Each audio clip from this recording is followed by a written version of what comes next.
My niece breaks my daughter's hand and ruins her boxing career, so I'm going to destroy her life. Here's what happened. Subscribe to Am I the Jerk on YouTube and hit the bell for notifications.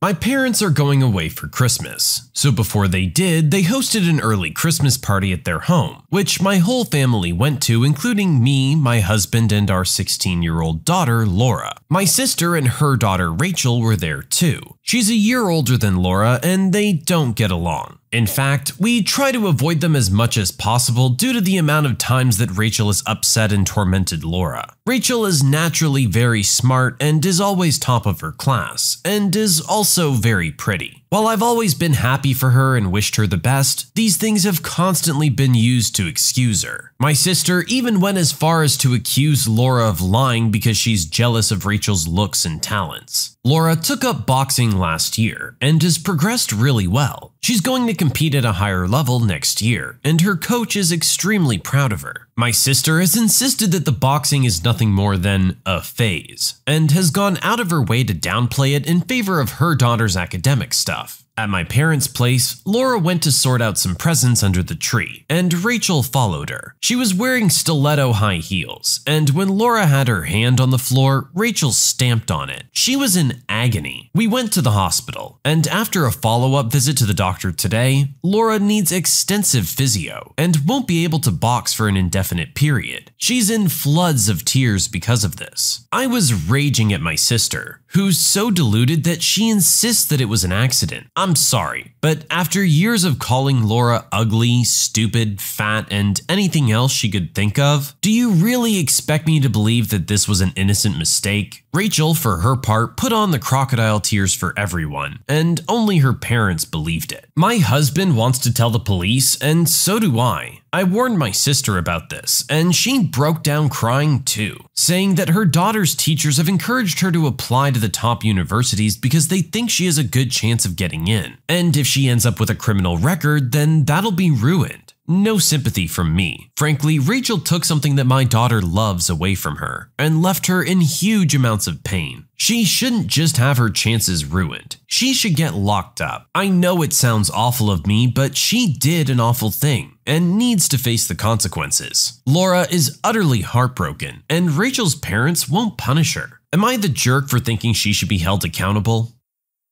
Yikes, that's pretty extreme. It's one thing to bully or call someone names or whatever. Obviously, that's not acceptable either, but this is just escalating to a whole new level. While I do think the mama bear reaction is kicking in here and wanting to take it to such an extreme in return of reporting her to the police, I do think some acknowledgement needs to be made of what Rachel did here. I would hate to see her life ruined, but she definitely needs to have her attitude checked.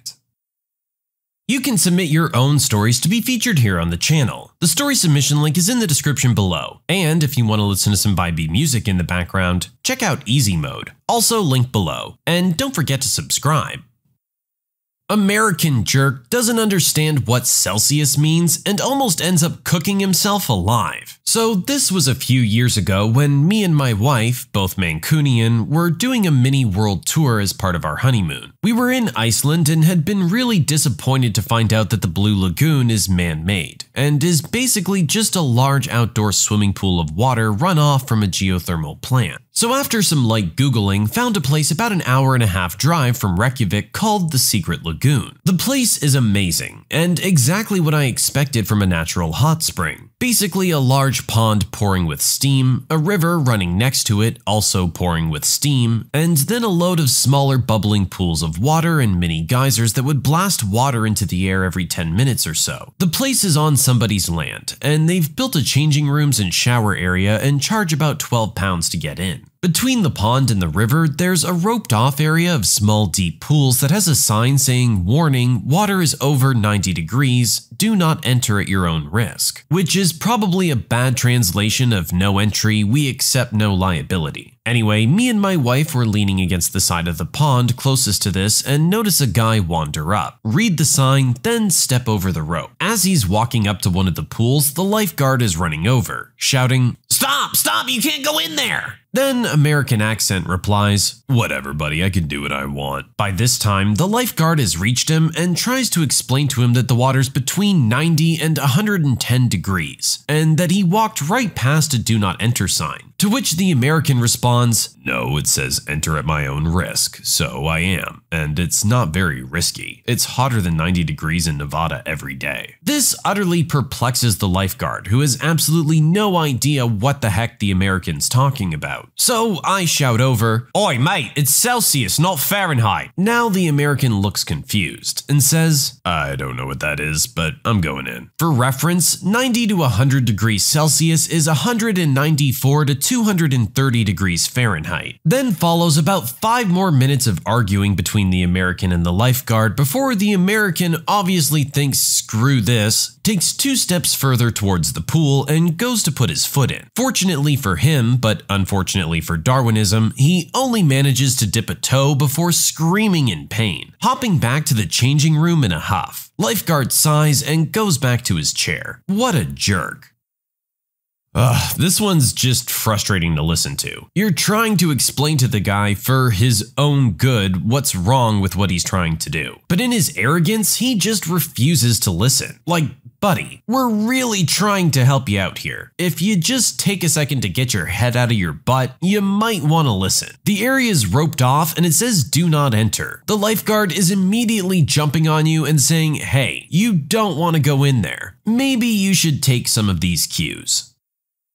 Jerk kid thinks it's funny to prank a crisis hotline, so we learn everything about him. I work for a national crisis line that focuses on a very specific demographic of people. Anyways, I have some really great coworkers. I would say we have a very colorful group from all walks of life. The specific coworker in this tale is awesome. She happens to be my desk mate. This is her first job out of college in social and health services, and her past work includes a round of deployments in the army. This is relevant because she can come off a little strong, and when dealing with people in crisis, can catch you off guard. We're always trained to meet the caller where they are. Vocabulary, tone of voice, things like that. All of this is heard from one desk over in a smaller call center environment. We'll call coworker E and caller Jerk. At the start of this call, I'm not paying much attention. You hear E answer the phone. "Thank you for calling Crisis Line. This is E. How can I help you?" At this point, I hear some very loud screams coming from her headset and a panicked look on her face. E starts to reflect back on some of the things Jerk is saying. "It hurts so bad. I can't stop the bleeding. I just want to die." E at this point has jumped into locating the caller's phone number and running it to find a location to send 911. By this time, it's not just me who started following the call, but other coworkers and supervisors. The call goes on for a few more minutes. We get a location and E informs the caller we're going to send EMTs to his location and ask what does he see around him. I think that must have been an oh crap moment because the caller disconnected the call. E jumps back on the phone and calls back. The kid answers and is laughing that this was all a joke and he's fine, and then swears at her and hangs up. This is when E stands up and officially names him Jerk loudly and can be heard across the office. These calls happen frequently, some not so elaborate, but this time E isn't having it. She's ticked. This kid thinks he can just call up, spew some crap, and hang up. After doing some digging, she finds this kid's Facebook. She now knows his friends who he's hanging out with at that moment because they just tagged him in a post, the school he goes to, his dog's name, and his parents' info, along with a lot of other info. E takes a deep breath and calls Jerk back. He answers the phone. "What the heck do you want?" "What the heck do you think I want, kid's name? You just told me you were gonna hurt yourself. You were hurting so bad and couldn't stop the bleeding. Do you think friend's name who just tagged you in a post would think it's cool to prank a crisis hotline? Or what about how parents' names would feel to know that their son is taking up someone's time that should be saving someone's life, but instead is dealing with you prank calling her?" E went on to talk about his school and about how she was so worried about him, that 911 was on their way, and oh wait, is that sirens I hear in the background? Now, I don't know if there were really sirens, but that stupid little kid sucked up into a babbling little crybaby and cried about how sorry he was. E went home feeling very sure that Jerk won't be pranking our crisis line anytime soon. Needless to say, these lines are here to help people who need help. And if there's a chance you're pranking a line, you're stopping someone who might really need their life saved from getting through. Also, just because it says confidential does not mean anonymous. I wish jerk prankers realized the amount of personal information they leave behind just in a call.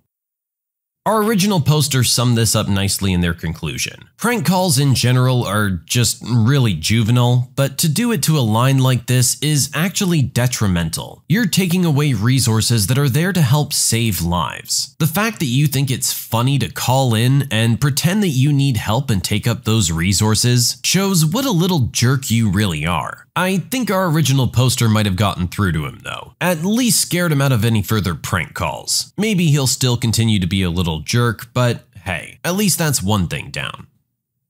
Entitled mother tries to cut in front of me at the grocery line saying she's in a hurry, neglecting to mention that she left her kid locked in the car and it's boiling hot outside. One need-to-know detail for this story, it was very hot. It was 35 degrees Celsius, but it felt like 44. For those of you who don't know, 35 degrees Celsius is around 95 degrees Fahrenheit. It's an important detail for later. So I was standing in line at the checkout at my local supermarket. I think I had in total about 10 items, some frozen goods, drinks, and snacks. I usually tend to take out one of the buds of my phone, so in case someone addresses me, I hear it. At this time, the woman at the cash register was taking care of the payment of one client and there was one person in front of me. And then suddenly, she appeared. The entitled mother of this story. Now, honestly, she didn't look it. She didn't give off a mean vibe or anything. Even the way she started talking to me was overall nice and polite, at first. "Excuse me, do you mind if I skip ahead? I'm in a hurry." Now, in general, if somebody politely asks me to do this and I don't have any urgent business of my own, I usually don't mind. This time, however, I didn't have that many groceries, so her delay would be at most a few minutes, while she was pushing a fully loaded shopping cart in front of her. So if I would have let her skip, I'd probably be in the store for another 10 to 20 minutes. So I politely decline and tell her I'll hurry as much as I can. Of course, this was a great offense. I'd not given this woman her entitlement. She blew up instantly, yelling and screaming at me that she was in a hurry, and, not kidding here, had to be home in time for her shows. Now, at this time, I'd like to point out that during this rant, she only said she had to be home in time for shows, and that they were very important to her. There was nothing else making this urgent for her. This is also important a bit later. Now, while this woman was going off, the person at the cash register went into ignore mode and just started scanning my groceries, which I loaded into a bag while the entitled mother was going on about how I was garbage and they should ban me from the store. Now, this should have been the end of it. Just turn around and go home and forget this happened. But then she said something that 1. Made me almost want to kill her, and 2. Made this a postable story. While I was walking away, just about to put the earbud back in, she yells, "If you pass by my car, tell my son he's the reason he has to wait another half hour for me." Now, I'm not an extremely smart person, but in this moment, my brain made some connections quickly. What I realized was this. 1. Again, it was very hot outside. 2. This woman had been in the store for a while judging by the amount of groceries. 3. The entire parking lot of this store had almost no shade. 4. It was just about 2 p.m., so the sun was just over its peak. I rush outside and started running past cars, scanning them for kids inside. Thankfully, one of the first cars I pass is a small child laying in the back seat. This kid is pale as a ghost, sweating like crazy, and it looked like he was only half conscious. I run back inside, and to my utter astonishment, this jerk is having a conversation with the cashier while she's checking out her groceries. I grab her by the shoulders, spin her around, and almost yell straight to her face that her kid is literally dying in her car. And if she doesn't do something right now, I'm gonna smash her windows and call the cops. At first, she looked at me in complete confusion. Probably had never been spoken to like that before in her life. Then the realization of what I told her sunk in, and she rushed outside. While she went outside, a man tapped me on the shoulder and asked what had happened. I explained the situation, actually leaving out the bit at the cash register, just saying I saw the kid in the car and knew that this woman was probably the owner. He went outside, and when I came outside, the entitled mother suddenly rushed me and got in my face, saying that I was the reason she was in the store for so long and her son's current condition was my fault. Before I can even respond, the man that approached me earlier speaks up. Turns out this man was an off-duty cop and had been in the store for a while, and as such, knew that the actual delay caused by me could not have caused this. He also said he'd already called an ambulance for the kid and the cops for her. I don't know what happened to the entitled mother, but she completely crashed. She just sat down on the pavement and started shaking her head, not saying much except for the occasional sob or "not my fault." As for the ending, everything turned out okay for most parties. I stayed a while to give a statement to the cops and my contact info in case it went to court. The kid was okay afterwards, and since his mom got arrested, they called his dad or some other male family member to accompany him to the hospital. As for the entitled mother, I'm assuming she's gonna have to stand trial for child endangerment. Not sure if she'll just get a fine or jail time. Update: I was contacted by the police a few days ago. I went to the station where they went over my statement and asked if I wanted to add or amend anything I said, which I didn't. They couldn't really tell me directly what was going to happen with the mother or the family in general, but said that the standard punishment when the child's not seriously hurt or dead is usually a municipal administrative sanction. I think it's kind of sad something bad has to happen before serious punishment is handed out. I don't know what the amount of the fine will be, but as for me, it couldn't be high enough. I've not seen any of those people in the store or in the area in general, and I also don't know if they live near here or were just passing by the store by coincidence. Or maybe they're just avoiding the store. That's also possible. I know a lot of you probably hoped for something worse for the mother, but sadly, life is not fair. But at least the child lived, and let's hope the mother learned a lesson.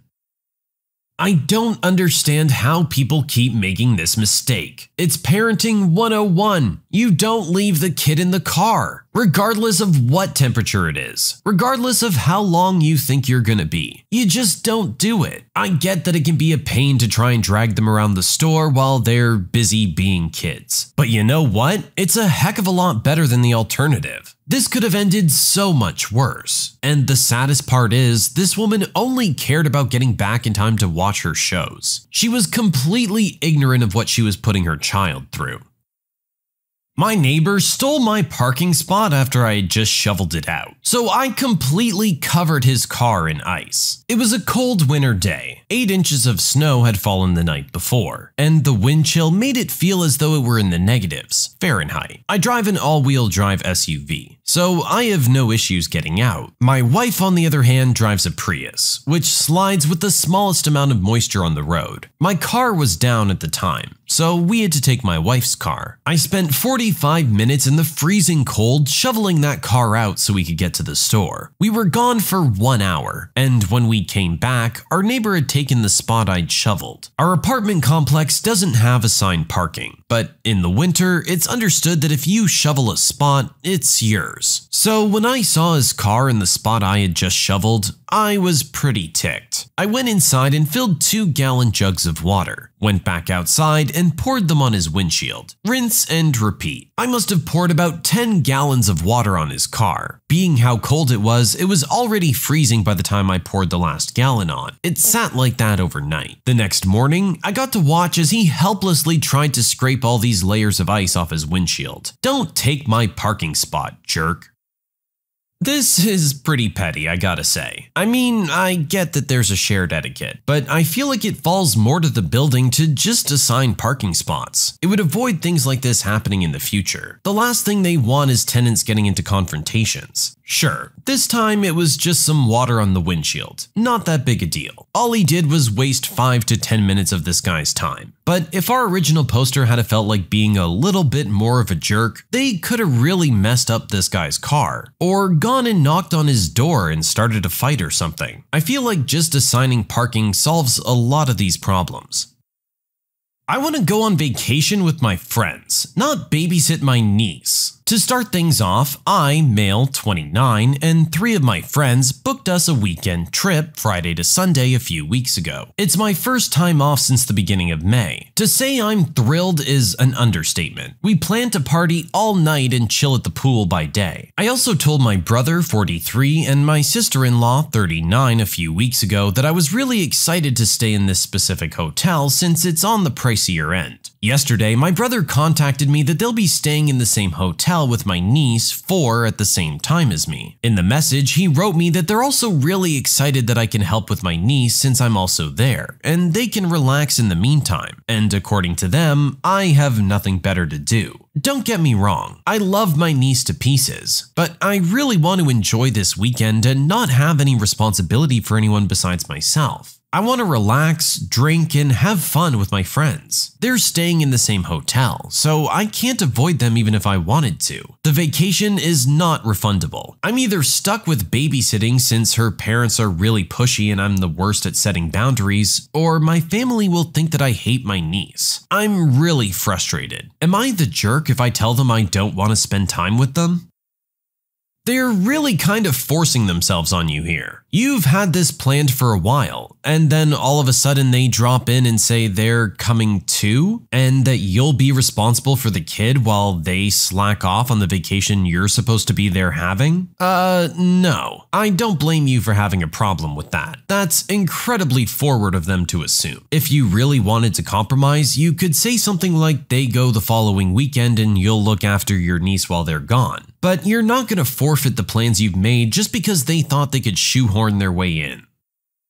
When you subscribe, make sure to hit the bell to turn on notifications. Put the playlist on in the background to finish listening to all the stories. Or if you want some vibey music to put on in the background, check out Easy Mode. If you like Am I the Jerk, give Am I the Genius a shot. Everything's linked in the description.